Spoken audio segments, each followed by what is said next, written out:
It was a clear night at the mountain temple. The moon floated above the lake like a silver lantern, its reflection trembling softly on the surface of the water.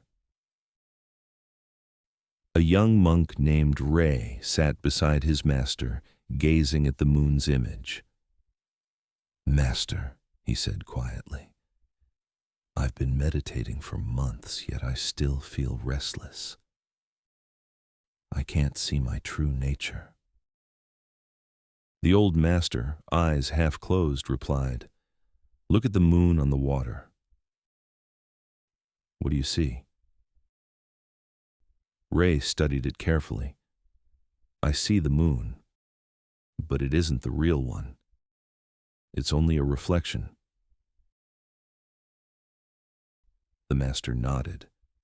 "Just as the thoughts in your mind are reflections of reality. They are not reality itself." Ray frowned, still confused. "Then how do I see the real moon?" The master picked up a small stone and tossed it gently into the lake. Ripples spread outward, breaking the moon's image into fragments of light. "Do you see?" he asked. "When the water is disturbed, the reflection shatters. The moon is still there, untouched in the sky, but the mind cannot see it." Ray stared into the water as the ripples slowly faded. The reflection grew calm again, and once more the moon appeared, silent, perfect, whole. In that moment, he understood. The moon had never disappeared, only his perception had. The master smiled. "When the mind becomes still," he said, "the truth reflects itself clearly." The story of the moon and the mirror reminds us that clarity does not come from adding more. It comes from quieting what distorts. Our thoughts, emotions, and desires are like ripples on the surface of the mind. When they move too fast, they blur everything. We try to fix them by thinking harder, analyzing more, controlling every wave. Yet that only stirs the water further. Zen invites us to stop stirring, to sit, to breathe, to allow the ripples to settle on their own.